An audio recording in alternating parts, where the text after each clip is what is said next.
Hi, and welcome to the Goalkeepers Podcast, brought to you by the United Goalkeeping Alliance. And today we have Laura Stark. And Laura is going to be telling us all about what she does and how it impacts goalkeepers and soccer players. So, Laura, please introduce yourself and tell us a little bit about what you do and where you are. Absolutely. Thank you for having me, first of all. So, as you said, I am Laura. We specialize in speed development and injury prevention here at Stark Strong Performance.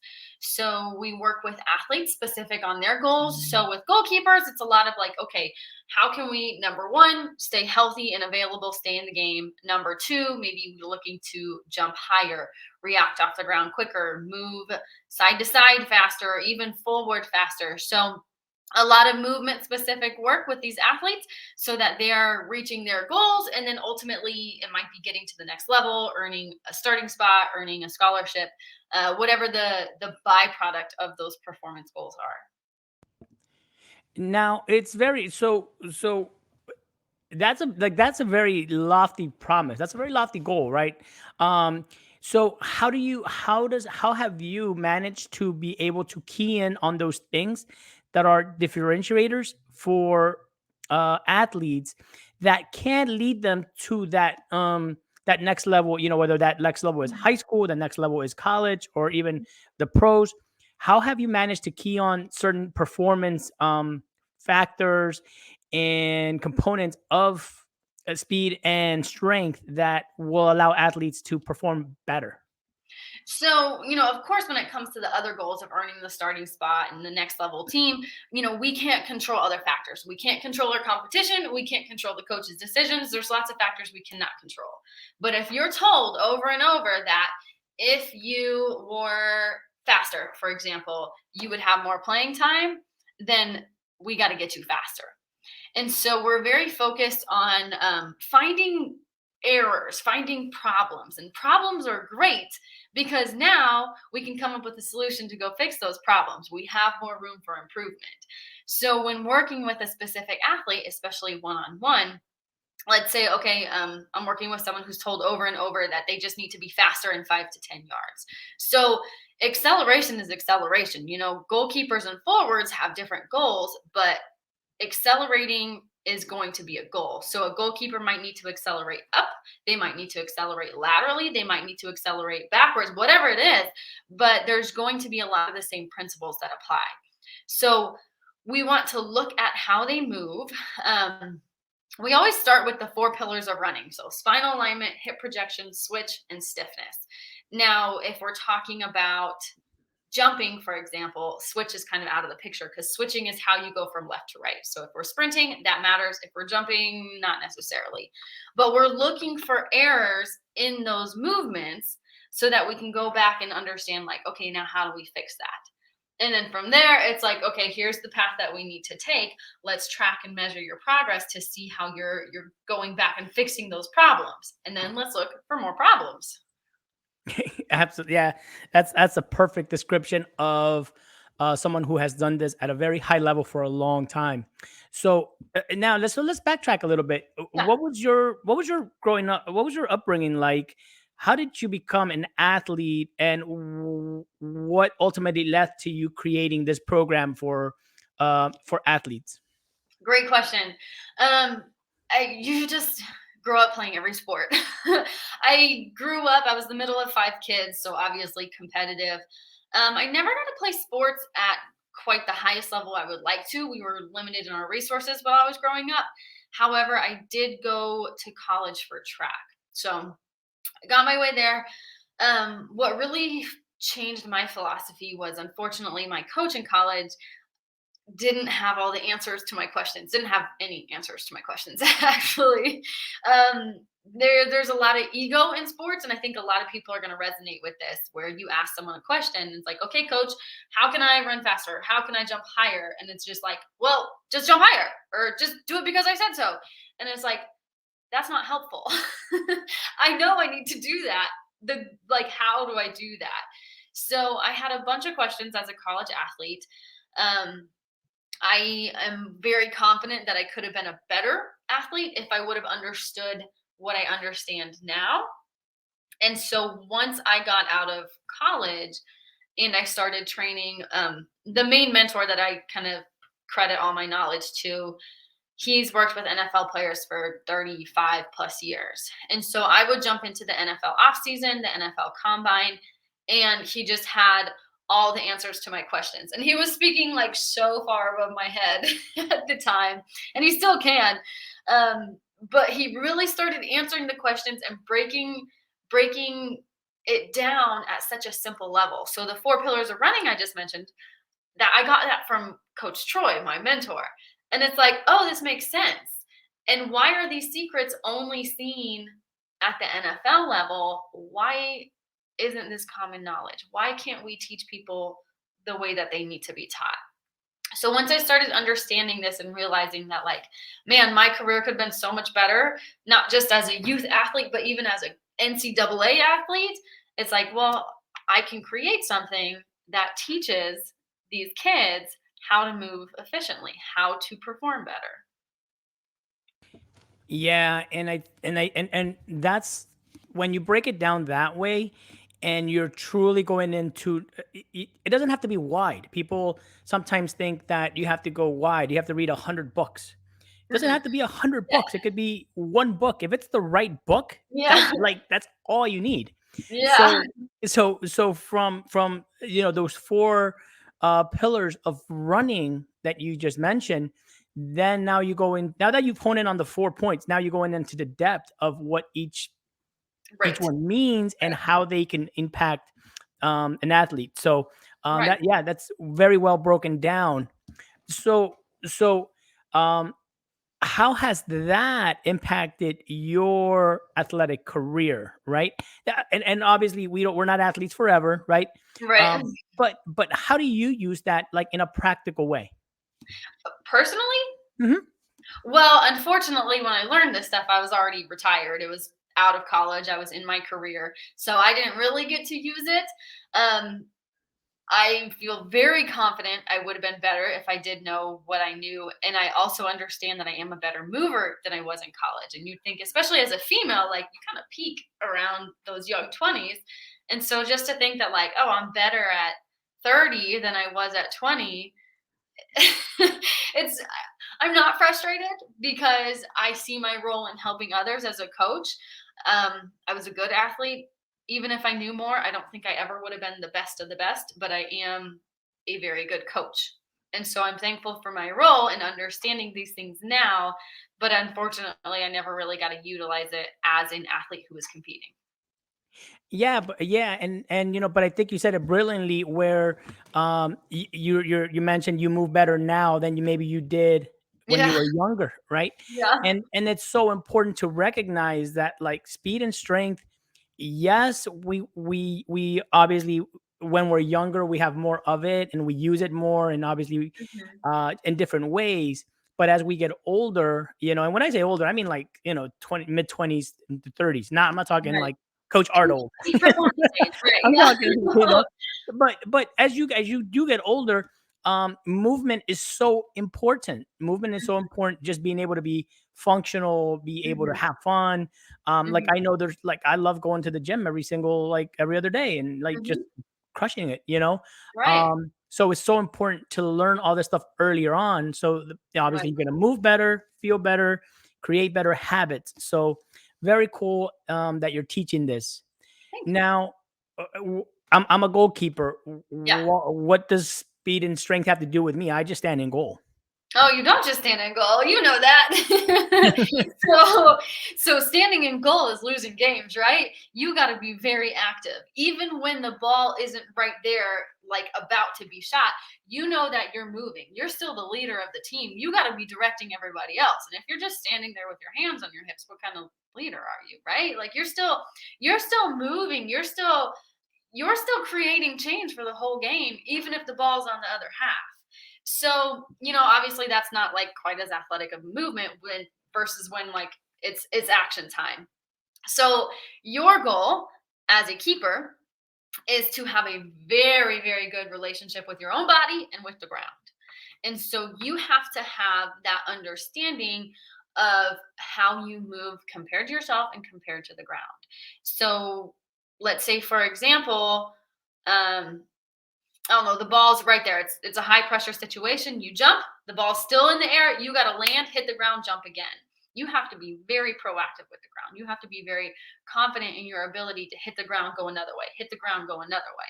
So you don't know where you're about to go. It's a very chaotic situation, and you need to not only have the composure but the ability to handle that chaotic situation. So understanding how to project, how to get to where you need to be. The goal's big, it's much bigger than you. How do you cover that distance in such a short amount of time? Because a ball is going to move a lot faster than a person. So we need to have the ability to reach those areas, and that starts with how you contact the ground and your speed and explosion off of the ground. Can we build confidence in doing that? Like, can I become more confident in hitting the ground and become more confident in knowing that I'm not going to maybe get hurt? I know there's, with goalkeepers, there's some hesitations at times with diving Mhm.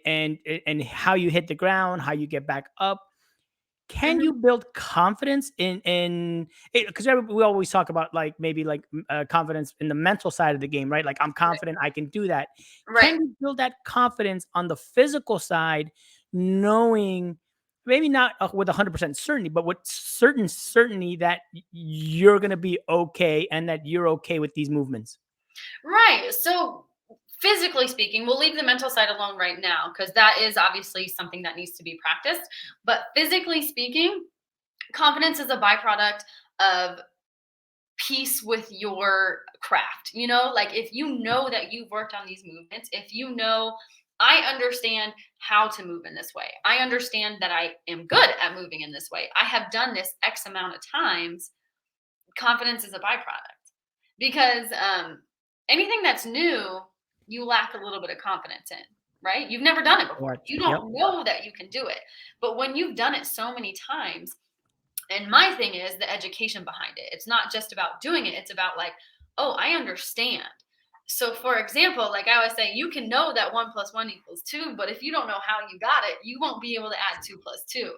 So, once you start diving into it and understanding that, like, I know how to get here, and I know if something else is thrown at me, I'm going to know how to do that. And then I practiced it enough. I've proven to myself that I can do this.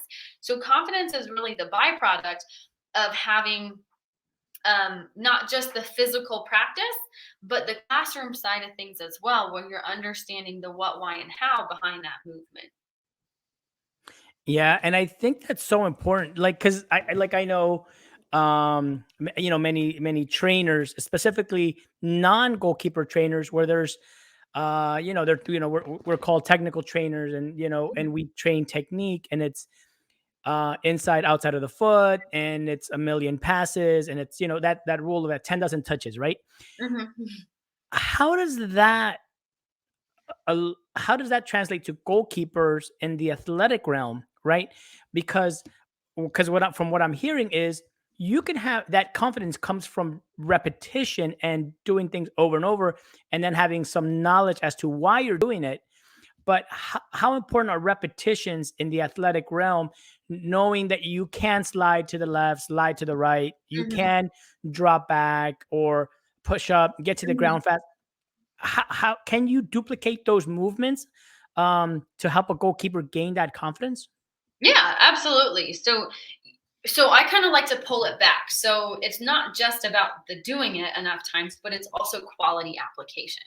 So the most simple way to describe this is like, let's start with something where your feet don't even leave the ground. Let's build strength in those positions, and then let's take it a step up. Your feet leave the ground, and then let's take it a step up. Let's become more explosive, and then let's take it a step up. Let's apply it to practice. Let's take it a step up. Let's apply it to a games. So it's really just like breaking it down. The more simple, the better sometimes when learning something. So really pull it back, understand those movements, and then apply with quality. So, for example, one of my favorite things in teaching speed, so just is like first step. If you want to get faster in any direction, you need one good step. But understanding how to do one good step, again, one good step could be up, it could be a vertical jump. It starts with your feet in the ground. So we need to build a strong foot in the ground. We need to build hip projection moving the direction you want to go. And then we need to apply it into a jump. And then we need to put it into some goalie movements. And then we need to put it in a high stress situation, like a goal, like a game situation. So, yes, you can build that. It's about quality application at the end of the day after you do all the training. Yeah, and again, another great explanation about how to build that progression, right? From all the way from the bottom all the way up, because I think a lot of times people want to start at the game. Yeah, Well, that's let's let's it. start at the game and then let's bring it down. And no, you want to go from Right, just from standing still and then moving all the way up. right. So, um, you have a presentation coming up in a week or two. What can we expect? What are we going to be looking for? What do we have to look forward to with regards to your presentation? Speaking about performance. Okay, so I think that our conversation between all of us needs to develop a little bit more. So I don't have 100% certainty what I will be presenting on. However, I do know that it'll be performance. So I'm not sure which aspect of it. So unfortunately, I can't give you a very good answer That's a yet. good secret. That's a good secret. You're keeping it tight. I can tell. Yeah. That's So good. It's good. there's not very good answers yet.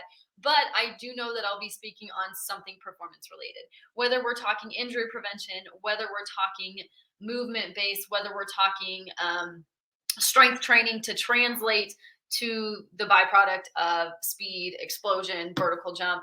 Um, I don't know exactly where we're going, what direction we're going, but it's going to be movement based to translate to goalie specific movements. No, and that's why that's why it's so important for everybody to jump on these conversations, because kind of like you just said, right? A lot of times, like I know that I've presented before and Mhm. I'll have a presentation prepared and the conversation with the players and the goalkeepers goes in a whole different direction. And that's super important that it does, because that lets us know what it is that they need and what information it is that they want, right? Right, exactly. And regarding performance, it's such a broad topic. You're right, holding it down to one or two things might be a little, might put ourselves in a box. So having those open discussions and having the kids chime in and say, hey, this is, what do you think about this, what do you think about that? And that's why we offer the 3 times a month discussions with the Mhm, players and the goalkeepers, because now they have an opportunity to pick our brains mhm. and really dive into what it is that they want and they need, versus us just saying, here you go, good luck with it. Right, So right. now that's perfect, Laura. Now, why the UGKA? Why did you join the alliance? So I ran into Eric um, on Facebook, on social media. I don't know exactly what it was, but you talk to a lot of people, and not every conversation goes somewhere. But we did speak, and it seems like our vision, our values, our mission, all of that seems to really align. So I'm pretty new with you guys. I'm very excited about everything I have done. It's been a very simple. It's been very easy to work together at whatever capacity, which is nice. And I think that what separates you guys is number one, I haven't seen any politics or ego, which is amazing. You can't say that in everything. So No. props to you guys. I would not be talking to you if it was like that. I love that. You guys are focused on, like, we have all these people to help. Let's go help them. How can we do that? A lot of selflessness, which is awesome. I came in and you guys were like, "How can we help you?" And it's like, "What?" So just not just I think that you're doing the right thing from a performance standpoint, but I think that you guys are doing the right thing from a human standpoint, and I appreciate that. And I understand how focused you are on, like, what value can we provide to the people that we help, and how can we do it at a bigger capacity, because I think as a team we're going to be better. And to me, what I've seen so far is you're taking all these individuals who have pretty personalized stuff, which is great. I'm one of them. I don't work on my own, but it's a lot on my own. And so then it's like, okay, well, how can we come together and help each other, help more people? So that's been really special to see. I'm excited to grow more in it. Yeah, and I think for players and coaches, I mean, we join for all, everybody joins for different reasons, and I think you just broke it down very nicely again, because it is true, right? I think that if you look at our coaches and you look at who we have and who comes on these calls, at least I know that I think to myself like, how do I have access to these people? Like, how in the world, So right? cool, right? That is ridiculously cool, and and to be able to do that in one place, yeah, and to me again, it's not about take, it's about give, particularly to the players. So yeah, no, I appreciate that. So Laura, as we wrap this up a little bit here, Can I give one more thing, one more props to you guys? go for it. Yeah, you guys are action takers, and I like that. Way too many people talk and then don't do anything, and you guys are like, "Let's do this," and then you did it tomorrow. Like, that's awesome. Yeah, and I think that's credit to our leadership group, right? To the leader, Must be. obviously Eric, but also some of the people that work behind the scenes, where it's not like going back to your point of like the politics and the egos, where it's not, well, it's not my idea, so let's not act on it, right? Right, right. It's It's like, it's "Oh, great idea, let's go." and I think from a, like you said, a human and a character side, Mhm. these goalkeepers feel that and see that, and then they start to act this because we're creating an environment. We're creating an environment for these goalkeepers, Right, and and it's so open, so sharing, and again, right. um, we're teaching these kids again to take that action, like you're saying. So yeah, no, I appreciate that. Of course, Very and cool. something that you can't hide is energy. So, if like I know that we're in a sports environment, but really like we're in a relationship building profession. If you don't have trust, they're not going to get the same results. So it's about building trust with the athletes, with the parents, with whoever. And I think that's a really important part. I agree. I agree, and I think that's credit to the forward thinkingness of the group as well, to all Mhm, the coaches. Because I'm part of different coaching groups and different things, and a mhm. lot of times, coaches really keep things close to their chest, and that's not right or wrong. It's just how they operate or how we operate sometimes. But in the goalkeeping community, it's so important to create that standard of being able to share, to help each other thrive, Mhm. because it is a small community. So, Right. no, I appreciate that, Laura. Um, and now, if we want to get a hold of you, we want to follow you on social media. How do we get a hold of you? Where do we follow you? Yeah, please. So it's going to be Stark Strong Performance on every platform. Stark, STARK, Strong Performance. So website, starkstrongperformance.com. Instagram, stark.strong.performance. Facebook, you can either get the business page, Stark Strong Performance, but also my personal page, Laura Stark, is going to have plenty of information. We have our Facebook group, Speed Enhancement with Stark Strong Performance. I'm on Twitter. It's something like that. I don't really use it though. So yeah, it's Stark Strong Performance everywhere. TikTok, LinkedIn, like we're all over. The main ones I told you about though. Awesome, awesome. Definitely. Well, we definitely have to follow you. Make sure you're following Laura, and we definitely look forward to your presentation and our talk in a couple of weeks. Yes, I'm excited too. Thank you so much. Have a good one, Laura. Thank you. You too.